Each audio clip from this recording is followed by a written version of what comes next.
नमस्कार दर्शक बंधु मो गोविंद आपण मानकु ओडिशा जिला न्यूज को स्वागत करुचे। चलतु आ विलंब न करी आज संध्यार सबुठार बड़ एवं ताजा खबर उपरे नजर पकेइबा।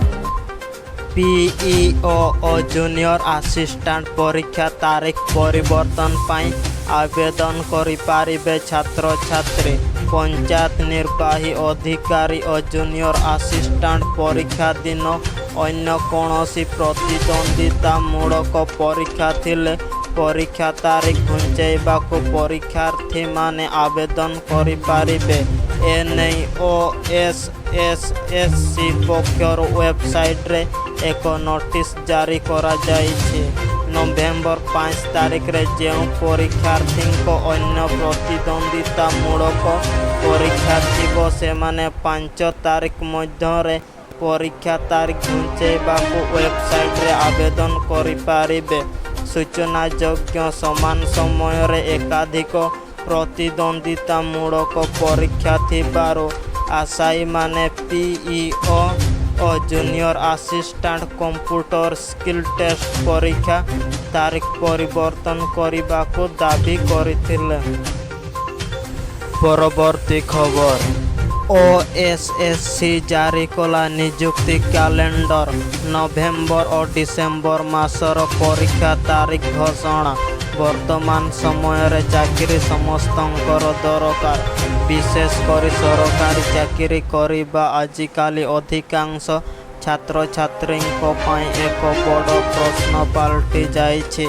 सरकारी चाकरी करिबा पाई अनेक पिला राति दिन संघर्ष करिबा परे भी सफलता पाई न थांती। तेबे एहा मध्यरे ओडिशा कर्मचारी चयन आयोग पक्षर नियुक्ति कैलेंडर जारी करा जाइछे। ओएसएससी पक्षर नवेम्बर और डिसेम्बर मासर नियुक्ति पाई संभाव्य परीक्षा तारीख घोषणा करा जाइछे। आयोग पक्षर स्थिरीकृत होइथिबा एही परीक्षा तारीख परवर्ती समय रे परिवर्तन होई पारे। सेथिपाई प्रार्थी माने नियमित व्यवधान रे ओएसएससी रो ऑफिशियल वेबसाइट परिदर्शन करिबाको अनुरोध।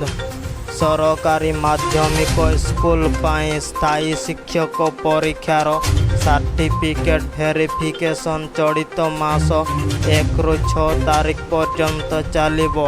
एचआरयूडी विभाग अधीन रे अकाउंटेंट परीक्षार सर्टिफिकेट वेरिफिकेशन चलित मास रे कराजिबो। ईएसआई स्कीम अधीन रे विभिन्न टेक्निकल पद पाई 13 और 14 तारीख रे मुख्य परीक्षा आयोजित हेबो। एचआरयूडी विभाग अधीन रे अमीन मुख्य परीक्षा डिसेम्बर मास 3 तारीख रे आयोजित हेबो। मिलित स्नातक परीक्षा ग्रुप बी और ग्रुप सी परीक्षार सर्टिफिकेट वेरिफिकेशन चलित मास रे कराजिबो। स्थायी शिक्षक मुख्य परीक्षा आसंता मास 16 तारीख रे हेबो। मिलित उच्च माध्यमिक युक्त 2 स्तरीय स्पेशलिस्ट पद पाई आसंता मास 17 तारीख रे प्रिलिमिनारी परीक्षा आयोजित हेबो।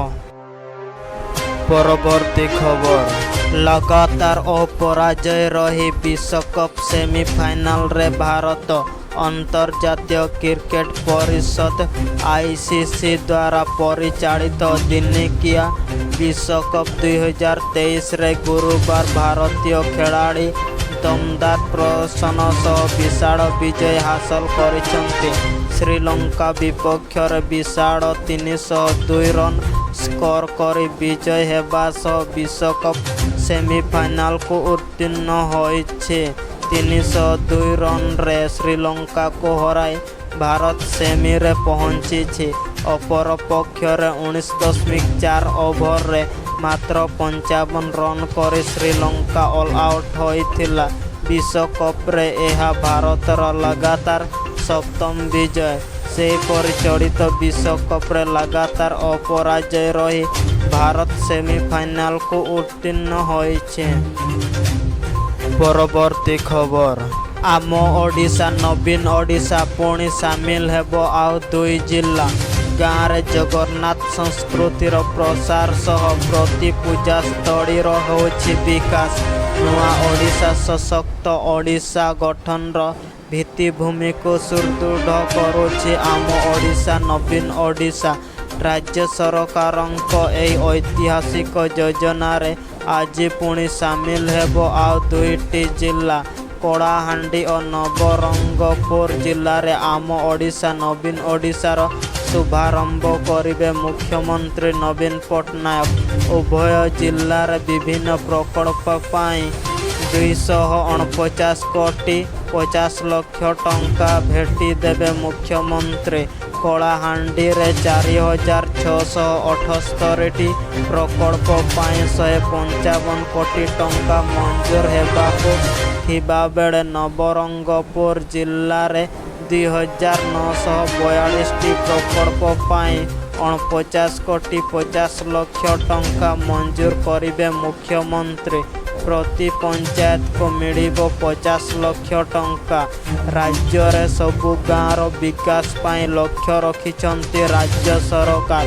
गाँव रे लोकं को मिलुछि विकास रो ग्यारंटी।